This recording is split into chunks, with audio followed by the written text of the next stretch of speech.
This is a continuation of The Covered Wagon by Emerson Hough, comprising chapters 38 and 39. Chapter 38, When the Rockies Fell. The news of Jim Bridger's arrival, and the swift rumor that he would serve as pilot for the train over the dangerous portion of the route ahead, spread an instantaneous feeling of relief throughout the hesitant encampment at this, the last touch with civilization east of the destination. He paused briefly at one or another wagon after he had made his own animals comfortable, laughing and jesting in his own independent way, en route to fulfill his promise to himself regarding the trader's rum. In most ways, the old scout's wide experience gave his dicta value. In one assertion, however, he was wide of the truth, or short of it. So far from things being as bad as they could be, the rapid events of that same morning proved that still more confusion was to ensue, and that speedily. There came riding into the post from the westward a little party of old-time mountain men, driving their near-spent mounts and packs at a speed unusual even in that land of vast distances.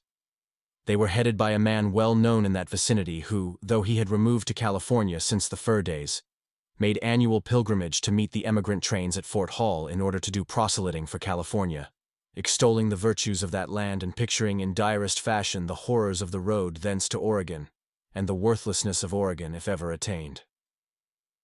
Old Greenwood was the only name by which he was known. He was an old man, past 80 then, some said, with a deep blue eye, long white hair, a long and unkempt beard, and a tongue of unparalleled profanity. He came in now, shouting and singing, as did the men of the mountains making the rendezvous in the old days. "How, Greenwood? What brings ye here so late?" demanded his erstwhile crony, Jim Bridger, advancing, tin cup in hand, to meet him. "Light, eat, special, drink, how? To the old times." "Old times be damned," exclaimed old Greenwood. "These is new times." He lifted from above the chafed hips of his trembling horse 2 sacks of something very heavy. "How much is this worth to ye?" he demanded of Bridger and the trader. "Have ye any shovels? Have ye any picks? Have ye flour, meal, sugar, anything?" "Gold!" exclaimed Jim Bridger.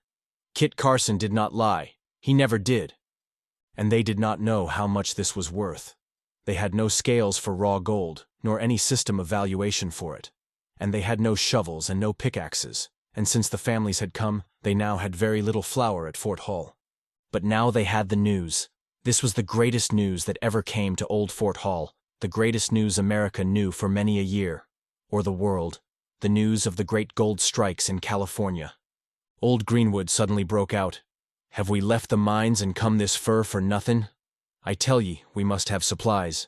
$100 for a pick, $100 for a shovel, $100 for a pair of blankets, an ounce for a box of sardines, damn ye, an ounce for half a pound of butter, a half ounce for a egg, anything ye like for anything that's green, 300 for a gallon of liquor, a ounce for a box of pills, 800 for a barrel of flour, same for pork, same for sugar, same for coffee. Damn your picayune hides, we'll show you what prices is. What's money to us?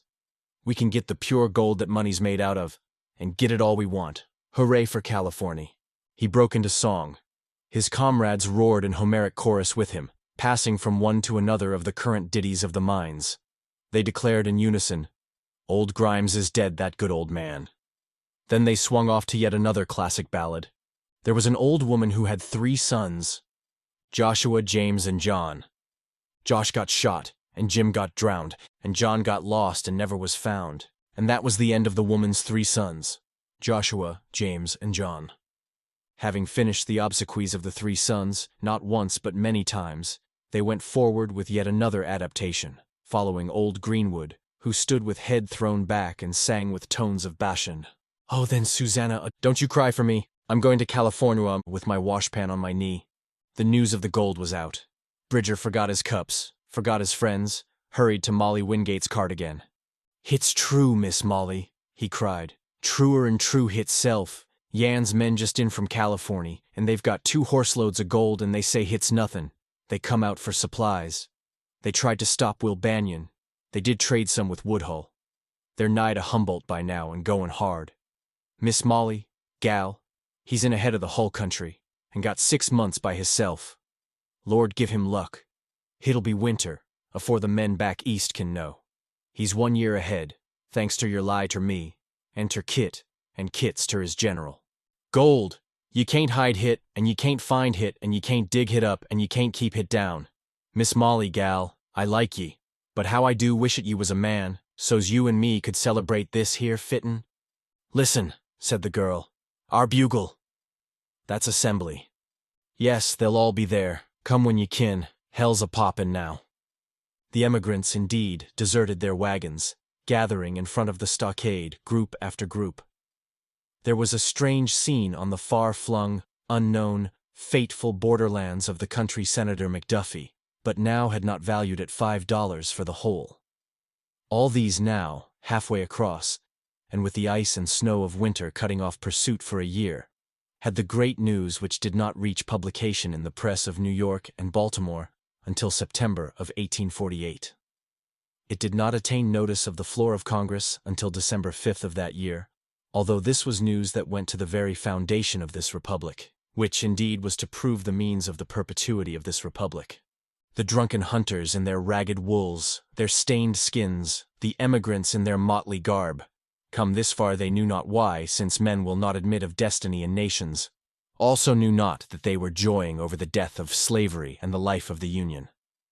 They did not know that now, in a flash, all the old arguments and citations over slavery and secession were ancient and of no avail. The wagoners of the Sangamon, in Illinois, gathered here, roistering, did not know that they were dancing on the martyr's grave of Lincoln, or weaving him his crown, or buying shot and shell for him to win his grievous ordeal, brother against brother.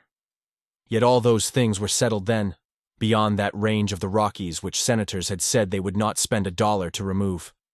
Were they no more than 10 feet high? Even then the Rockies fell. Even then the great trains of the covered wagons, driven by men who never heard of destiny, achieved their places on the unwritten scroll of time. The newcomers from beyond the Sierras, crazed with their easy fortune, and now inflamed yet further by the fumes of alcohol, even magnified the truth, as it then seemed. They spent their dust by the handful. They asked for skillets, cooking pans, that they could wash more gold. They wanted saws, nails, axes, hammers, picks. They said they would use the wagon boxes for long toms. They said if men would unite in companies to dam and divert the California rivers, they would lay bare ledges of broken gold which would need only scooping up. The miners would pay anything for labor in iron and wood. They would buy any food and all there was of it at $1 a pound. They wanted pack horses to cross the Humboldt Desert loaded. They would pay any price for men to handle horses for a fast and steady flight. Because, they said, there was no longer any use in measuring life by the old standards of value. Wages at 4 bits a day, $1 a day, $2, the old prices. Why, no man would work for a half hour for such return when any minute he might lift $20 in the hollow of an iron spoon. Old Greenwood had panned his 500 in a day. Men had taken 2,000, 3, in a week. In a week, men, not in a year. There could be no wage scale at all. Labor was a thing gone by. Wealth, success, ease, luxury, was at hand for the taking. What a man had dreamed for himself he now could have. He could overleap all the confining limits of his life, and even if weak, witless, ignorant, or in despair, throw all that aside in one vast bound into attainment and enjoyment. Rich? Why should any man remain poor? Work? Why should work be known, save the labor of picking up pure gold, done, finished, delivered at hand to waiting and weary humanity? Human cravings could no longer exist. Human disappointment was a thing no more to be known. In California, just yonder, was gold, gold, gold. Do you mind? Can you think of it, men? Gold, gold, gold. The sun had arisen at last on the millennial day. Now might man be happy and grieve no more forever. Arguments such as these did not lack and were not needed with the emigrants. It took but a leap to the last conclusion. Go to California. Why should they not go? Had it not been foreordained that they should get the news here before it was too late? 50 miles more and they had lost it. A week earlier and they would not have known it for a year. Go to Oregon and plow. Why not go to California and dig in a day what a plow would earn in a year? Call it stubbornness or steadfastness. At least Jesse Wingate's strength of resolution now became manifest. At first, almost alone, he stayed the stampede by holding out for Oregon in the council with his captains. They stood near the Wingate wagon, the same which had carried him into Indiana, thence into Illinois, now this far on the long way to Oregon. Old and gray was Mary Ann, as he called his wagon by now, the paint ground from felly, spoke, and hub, the sides dust-covered, the tilt disfigured and discolored. He gazed at the time-worn, sturdy frame with something akin to affection. The spokes were wedged to hold them tight. The rims were bound with hide, worn away at the edges where the tire gave no covering. The tires had been reset again and again. He shook the nearest wheel to test it. "Yes," said he, "we all show wear. But I see little use in changing a plan once made in a man's best sober judgment. For me, I don't think all the world has been changed overnight." "Oh, well, now," demanded Kelsey, his nomad Kentucky blood dominant. "What use holding to any plan just for sake of doing it? If something better comes, why not take it? That stands to reason. We all came out here to better ourselves. These men have done in 6 months what you and I might not do in 10 years in Oregon." "They'd guide us through to California too," he went on. "We've no guide to Oregon." Even Caleb Price nodded. "They all say that the part from here on is the worst, drier, and in places very rough, and the 2 fords of the Snake. Well, I for one wish we were across them. That's a big river, and a bad one. And if we cross the Blue Mountains all right, there's the Cascades, worse than the Blues, and no known trail for wagons." "I may have to leave my wagons," said Jesse Wingate. "But if I do, I aim to leave them as close to the Willamette Valley as I can. I came out to farm. I don't know California. How about you, Hall? What do your neighbors say?" "Much as Price says. They're worn out and scared. They've been talking about the Snake crossings ever since we left the Soda Springs. Half want to switch for California. A good many others would like to go back home if they thought they'd ever get there." "But we've got to decide," urged Wingate. "Can we count on 30 wagons to go through? Others have got through in a season, and so can we if we stick. Price?" His hesitant glance at his staunch trail friend's face decided the latter. "I'll stick for Oregon," said Caleb Price. "I've got my wife and children along. I want my donation lands. You, Hall." "I'll go with you," said Hall, the third column leader, slowly. "Like to try a whirl in California, but if there's so much gold there next year'll do. I want my lands." "Why, there's almost 10,000 people in Oregon by now, or will be next year," argued Wingate. "It may get to be a territory, maybe not a state, but anyways a territory, sometime. And it's free. Not like Texas and all this New Mexican land just coming in by the treaty. What do you say, finally, Kelsey?" The latter chewed tobacco for some time. "You put it to me hard to answer," said he. "Any one of us would like to try California.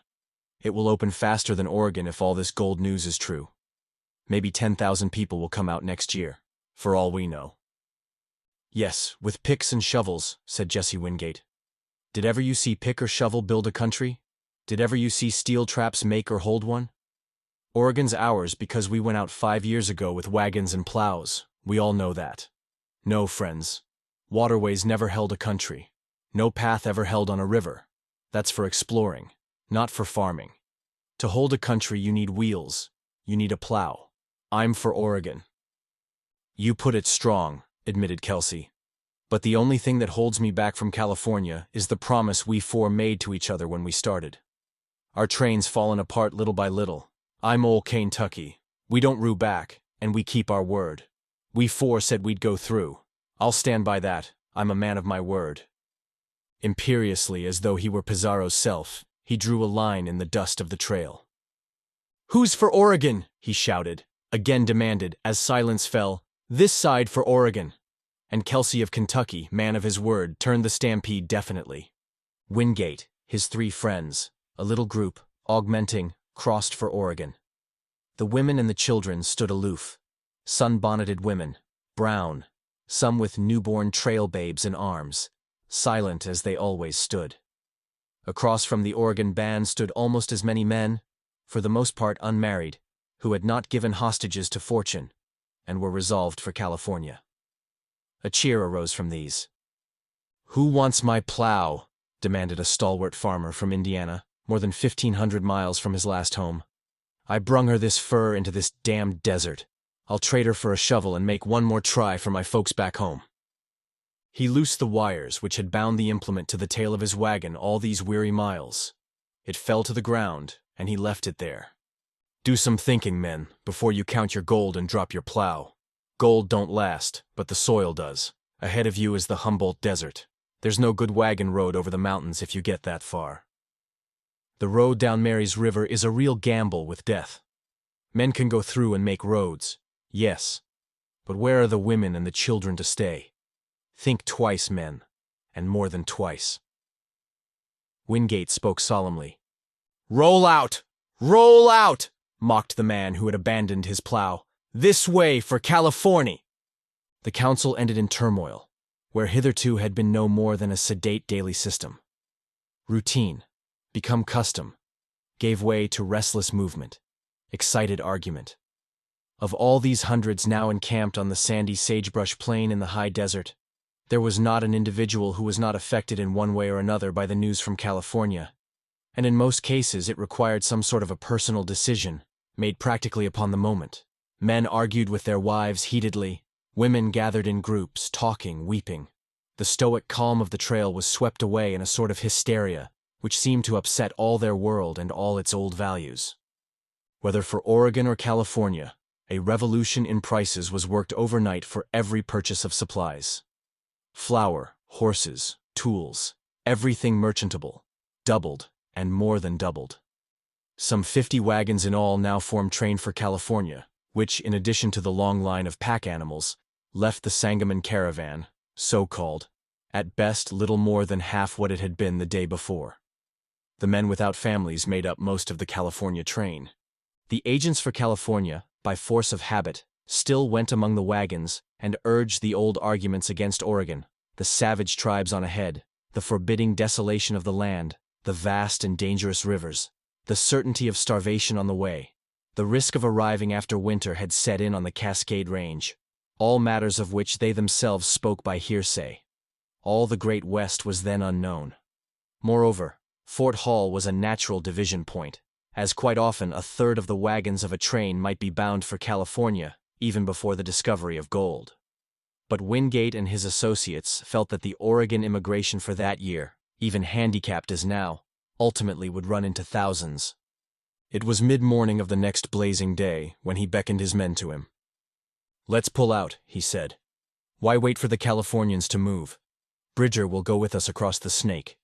'Twill only be the worse the longer we lie here, and our wagons are 2 weeks late now." The others agreed, but there was now little train organization. The old cheery call, catch up," was not heard. The group, the family, the individual now began to show again. True, after their leaders came, one after another, rattling faded wagons, until the dusty trail that led out across the sage flats had a tendency stretched out for over a half-mile, with yet other vehicles falling in behind. But silent and grim were young and old now over this last defection. "About that old man Greenwood," said Molly Wingate to her daughter as they sat on the same jolting seat. "I don't know about him. I've saw elders in the church with whiskers as long and white as his'n. But you'd better watch your hog pen. For me, I believe he's a liar. It like enough is true he used to live back in the Rockies in Injun times, and he may be 85 years old, as he says, and California may have a wonderful climate the way he says. But some things I can't believe. He says, now, he knows a man out in California, a Spanish man, who was 250 years old, and he had quite a lot of money, gold and silver, he'd dug out of the mountains. Greenwood says he's known of gold and silver for years, himself. Well, this Spanish man had relatives that wanted his property, and he'd made a will and left it to them. But he wouldn't die. The climate was so good. So his folks allowed maybe if they sent him to Spain on a journey he'd die, and then they'd get the property legal. So he went, and he did die. but he left orders for his body to be sent back to California to be buried. So when his body came, they buried him in California, the way he asked, so Greenwood says. But did they get his property? Not at all. The old Spanish man, almost as soon as he was buried in California dirt, he came to life again. He's alive today out there, and this man Greenwood says he's a neighbor of his, and he knows him well. Of course, if that's true, you can believe almost anything about what a wonderful country California is. But for one, I ain't right sure. Maybe not everybody who goes to California is going to find a mountain of gold or live to be 300 years old. But to think, Molly, here you knew all this away back to Laramie. Well, if the hurrah had started there instead of here, there'd be dead people now back of us more than there is now. That old man Bridger told you why, and how could you keep the secret? It was for Will, said Molly simply. I had given him up. I told him to go to California and forget me, and to live things down. Don't chide me anymore. I tried to marry the man you wanted me to marry. I'm tired. I'm going to Oregon. To forget. I'll teach school. I'll never marry. That's settled at last. You got a letter from Sam Woodhull, too. Yes, I did. Huh. Does he call that settled? Is he going to California to forget you and live things down? He says not. I don't care what he says. He'll be back. Spare his journey. It will do him no good. The Indian did me a kindness, I tell you. Well, anyways, they're both off on the same journey now, and who knows what or which. They both may be 300 years old before they find a mountain of gold. But to think, I had your chunk of gold right in my own hands, but didn't know it. The same gold my mother's wedding ring was made of, that was mine. It's right thin now, child. You could have made a dozen out of that lump like enough. I'll never need one, Mother, said Molly Wingate. The girl, weeping, threw her arms about her mother's neck. You ask why I kept the secret even then. He kissed me, Mother, and he was a thief. Yes, I know. A man, he just steals a girl's heart out through her lips. Your pa done that way with me once. Get up, Dan. You, Daisy. And from that time on, she added, laughing, I've been trying to forget him and to live him down. Chapter 39. The Crossing. 3 days out from Fort Hall, the vanguard of the remnant of the train, less than a fourth of the original number, saw leaning against a gnarled sagebrush a box lid which had scrawled upon it in straggling letters one word, California. Here now were to part the pick and the plow. Jim Bridger, sitting his gaunt horse, rifle across saddle horn, halted for the head of the train to pull even with him. This here's Cassia Creek, said he.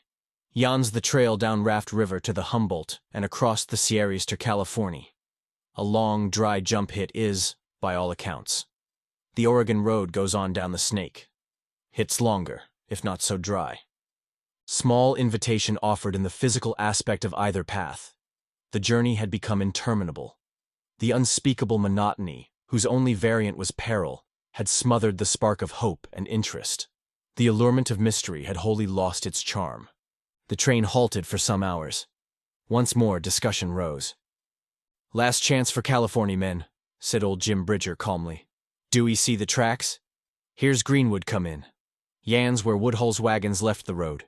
Below that, one side is the tracks of Banion's mules. I wonder, he added, why there hain't airy letter left for none o' us here at the forks of the road. He did not know that, left in a tin at the foot of the board sign certain days earlier, there had rested a letter addressed to Miss Molly Wingate. It never was to reach her. Sam Woodhull knew the reason why. Having opened it and read it, he had possessed himself of exacter knowledge than ever before of the relations of Banion and Molly Wingate. Bitter as had been his hatred before, it now was venomous. He lived thenceforth no more in hope of gold than of revenge. The decision for or against California was something for serious weighing now at the last hour, and it affected the fortune and the future of every man, woman, and child in all the train.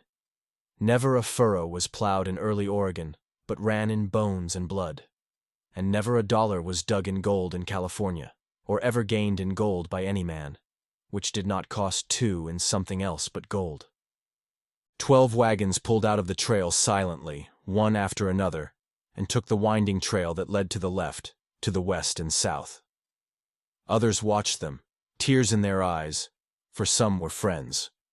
Alone on her cart seat, here at the fateful parting of the ways, Molly Wingate sat with a letter clasped in her hand, frank tears standing in her eyes. It was no new letter, but an old one. She pressed the pages to her heart, to her lips, held them out at arm's length before her in the direction of the far land which somewhere held its secrets. "Oh, God keep you, Will," she said in her heart, and almost audibly. "Oh, God give you fortune, Will, and bring you back to me." But the Oregon wagons closed up once more and held their way, the stop not being beyond one camp, for Bridger urged haste. The caravan course now lay along the great valley of the Snake. The giant deeds of the river and its canyons they could only guess. They heard of tremendous falls, of gorges through which no boat could pass, vague rumors of days of earlier exploration. But they kept to the high plateaus, dipping down to the crossings of many sharp streams, which in the first month of their journey they would have called impassable. It all took time. They were averaging now not 20 miles daily, but no more than half that, and the season was advancing. It was fall. Back home the wheat would be in stack, the edges of the corn would be seared with frost. The vast abundance of game they had found all along now lacked. Some rabbits, a few sage grouse, nightly coyotes, that made all. The savages who now hung on their flanks lacked the stature and the brave trappings of the buffalo plainsmen. They lived on horse meat and salmon, so the rumor came. Now their environment took hold of the Pacific. They had left the East wholly behind. On the salmon run they could count on food, not so good as the buffalo, but better than bacon grown soft and rusty. Changing, accepting, adjusting, prevailing. The wagons went on, day after day, 50 miles, 100, 200. But always a vague uneasiness pervaded. The crossing of the Snake lay on ahead. The moody river had cast upon them a feeling of awe. Around the sage fires at night the families talked of little else but the ford of the Snake, 2 days beyond the Salmon Falls. It was morning when the wagons, well drawn together now, at last turned down the precipitous decline which took them from the high plateau to the water level. Here a halt was called. Bridger took full charge. The formidable enterprise confronting them was one of the real dangers of the road. The strong green waters of the great river were divided at this ancient ford by 2 midstream islands, which accounted for the selection of the spot for the daring essay of a bridgeless and boatless crossing. There was something mockingly relentless in the strong rippling current, which cut off more than a guess at the actual depth. There was no ferry, no boat, nor means of making one. It was not even possible to shore up the wagon beds so they might be dry. One thing sure was that if ever a wagon was swept below the crossing, there could be no hope for it. But others had crossed here, and even now a certain rough chart existed, handed down from these. Time now for a leader, and men now were thankful for the presence of a man who had seen this crossing made. The old scout held back the company leaders and rode into the stream alone, step by step, scanning the bottom. He found it firm. He saw wheel marks on the first island. His horse, ears ahead, saw them also, and staggeringly felt out the way. Belly deep and passable. Yes. Bridger turned and moved a wide arm. The foremost wagons came onto the edge. The men now mounted the wagon seats, 2 to each wagon. Flankers drove up the loose cattle, ready for their turn later. Men rode on each side the lead yoke of oxen to hold them steady on their footing. Wingate, Price, Kelsey, and Hall, bold men and well-mounted, taking this work on themselves. The plunge once made, they got to the first island, all of them, without trouble. But a dizzying flood lay on ahead to the second wheel-marked island in the river. To look at the rapid surface was to lose all sense of direction. But again the gaunt horse of the scout fell out. The riders waded in, their devoted saddle animals trembling beneath them. Bridger, student of fast fords, followed the bar upstream, angling with it, till a deep channel offered between him and the island. Unable to evade this, he drove into it, and his gallant mount breasted up and held its feet all the way across. The thing could be done. Jim Bridger calmly turned and waved to the wagons to come on from the first island. "Keep them just where we was," he called back to Hall and Kelsey, who had not passed the last stiff water. "Put the heavy cattle in fust, Hit maybe won't swim them. If the stuff gets wet, we can't help that. Tell the Wyman it's all right. He saw his friends turn back, their horses deep in the flood, plunging through water broken by their knees. Saw the first wagons lead off and crawl out upstream, slowly and safely, till within reach of his voice. Molly now was in the main wagon, and her brother Jed was driving. Between the lines of waiting horsemen, the draft oxen advanced, following the wagons, strung out, but all holding their footing in the green water that broke white on the upper side of the wagons. A vast murmuring roar came up from the water thus retarded. They made their way to the edge of the deep channel, where the cattle stood, breasts submerged. Bridger rose in his stirrups and shouted, "Get in thar! Come on through!" They plunged, wallowed, staggered, but the lead yokes saw where the ford climbed the bank, made for it, caught footing, dragged the others through. Wagon after wagon made it safe. It was desperate, but being done, these matter-of-fact folk wasted no time in imaginings of what might have happened. They were safe, and the ford thus far was established so that the others need not fear. But on ahead lay what they all knew was the real danger. The last channel, 300 yards of racing, heavy water which apparently no sane man ever would have faced. But there were wheel marks on the farther shore. Here ran the road to Oregon. The dauntless old scout rode in again, alone, bending to study the water and the footing. A gravel bar led off for a couple of rods, flanked by deep potholes. 10 rods out the bar turned. He followed it up, foot by foot for 20 rods, quartering. Then he struck out for the shore. The bottom was hard, yes, but the bar was very crooked, with swimming water on either hand, with potholes 10 feet deep and more all alongside. And worst of all, there was a vast sweep of heavy water below the ford, which meant destruction and death for any wagon carried down. Well had the crossing of the Snake earned its sinister reputation. Courage and care alone could give any man safe conduct here. The women and children, crying, sat in the wagons, watching Bridger retrace the ford. Once his stumbling horse swam, but caught footing. He joined them, very serious. "Hit's fordin' men," said he, "but she's mean. She sure is mean. Double up all the teams, yoke in every loose ox and put 6 yoke on each wagon, or they'll get swept down, sure's hell. Some of them will hold the others if we have enough. I'll go ahead, and I want riders all along the teams, above and below, to hold them to the line. Hit can be did. Hit's wicked water, but hit can be did. Don't wait. Always keep things moving." By this time the island was packed with the loose cattle, which had followed the wagons, much of the time swimming. They were lowing meaningly, in terror, a gruesome thing to hear. The leader called to Price's oldest boy, driving Molly's cart.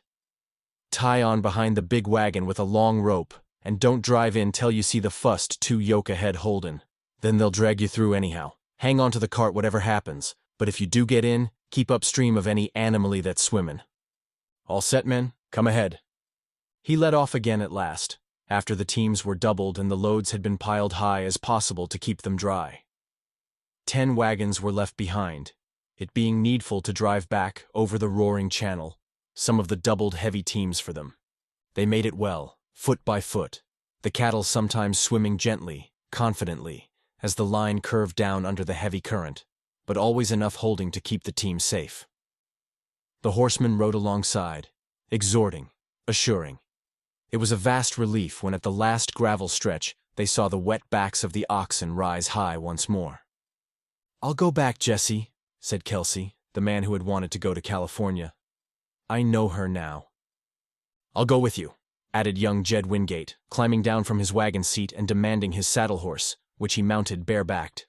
It was they two who drove and led the spare yokes back to repeat the crossing with the remaining wagons. Those on the bank watched them anxiously, for they drove straighter across to save time, and were carried below the trail on the island. But they came out laughing, and the oxen were rounded up once more and doubled in, so that the last of the train was ready.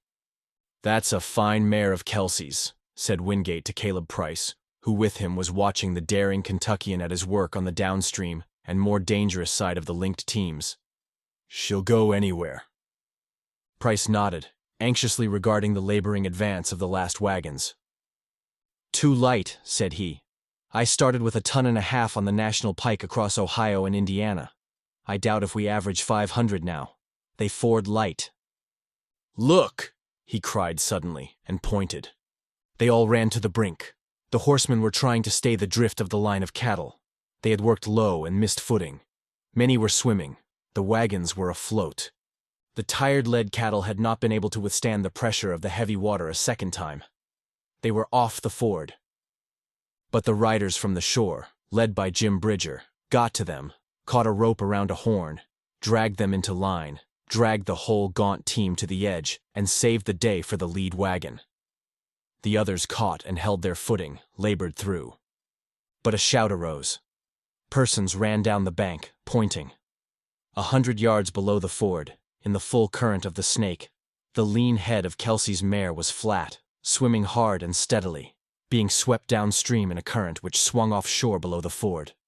"He's all right," called Jed, wet to the neck, sitting his own wet mount, safe ashore at last. "He's swimming too. They'll make it, sure. Come on." He started off at a gallop downstream along the shore, his eyes fixed on the two black objects, now steadily losing distance out beyond.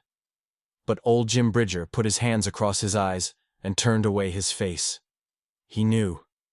It was now plain to all that yonder a gallant man and a gallant horse were making a fight for life. The grim river had them in its grip at last.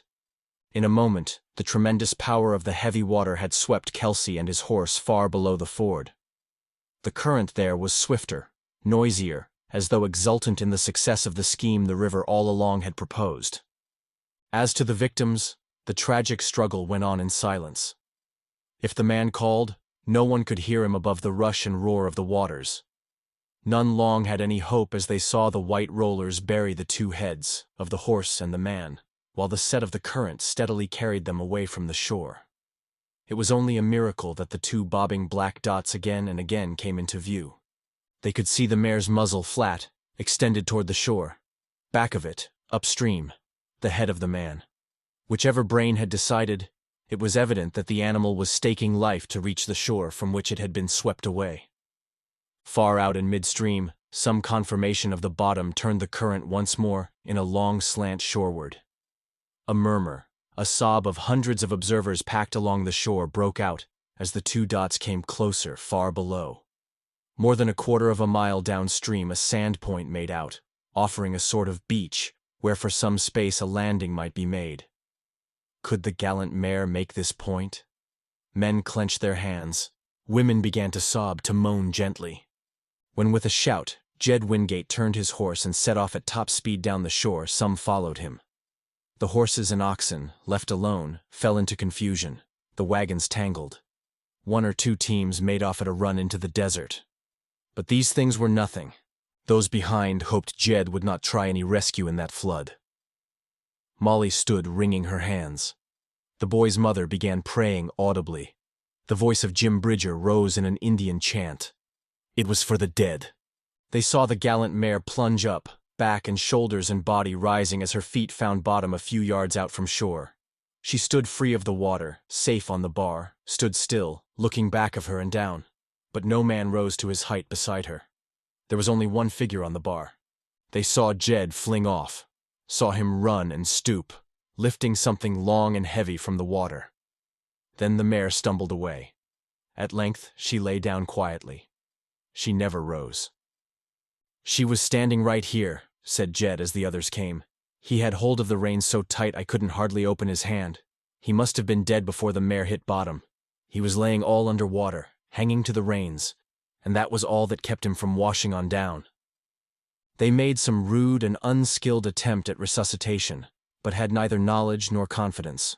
Perhaps somewhere out yonder the strain had been too great. Perhaps the sheer terror had broken the heart of both man and horse. The mare suddenly began to tremble as she lay, her nostrils shivering as though in fright, and she died, after bringing in the dead man whose hand still gripped her rein. They buried Kelsey of Kentucky, few knew him otherwise, on a hillock by the road at the first fording place of the Snake. They broke out the top board of another tailgate, and with a hot iron burned in one more record of the road. Robert Kelsey, Kentucky drowned. September 7, 1848. A brave man. The sand long ago cut out the lettering, and long ago the ford passed to a ferry.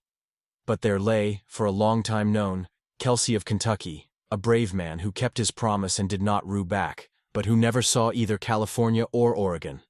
"Catch up the stock, men," said Jesse Wingate dully after a time. "Let's leave this place." Loads were repacked, broken gear adjusted. Inside the hour, the silent gray wagon train held on, leaving the waters to give shriving. The voice of the river rose and fell mournfully behind them in the changing airs. "I knowed hit," said old Jim Bridger, now falling back from the lead and breaking off his Indian dirge. "I knowed all along the snake'd take somebody. She does every time. This mornin', I seed 2 ravens that flew across the trail ahead. Yesterday, I seed a rabbit settin' square in the trail. I thought hit was me the river wanted, but she's done took a younger and a better man." "Man, man," exclaimed stout-hearted Molly Wingate. "What for kind of a country have you brought us women to? One more thing like that and my nerve's gone. Tell me, is this the last bad river? And when will we get to Oregon?" "Don't be a-skeered, ma'am," rejoined Bridger. "A accident kin happen anywheres. Hit's a month onter Oregon, where you're headed. Some fords on ahead, yes. We got to cross back to the south side the Snake again." "But you'll go on with us, won't you?" demanded young Molly Wingate. They had halted to breathe the cattle at the foot of lava dust slope. Bridger looked at the young girl for a time in silence. "I'm off my country, Miss Molly," said he. "Beyont the second ford, at Fort Boise, I ain't never been. I done aimed ter turn back here and get back home afore the winter come. Ain't I did enough for ye?" But he hesitated. There was a kindly light on the worn old face, in the sunken blue eye. "You want me ter go on, Miss Molly?" "If you could, it would be a comfort to me, a protection to us all." "Is hit so? Miss Molly, ye can talk a old-time man out in his last pelt. But since ye do want me, I'll saunter along a leetle ways furtherer with ye. Many a good fight is spoiled by wonderin' how hit's goin' to come out, and many a long trail's lost by wonderin' where hit runs. I hain't never yit been plumb to California or Oregon. But ef ye say I must, Miss Molly, why I must. And ef I must, why here goes. I reckon my wimmerin' can keep my fire goin' on till I get back next year." This concludes the 11th part of 12 total of The Covered Wagon by Emerson Hough, produced by Best Audiobooks for free.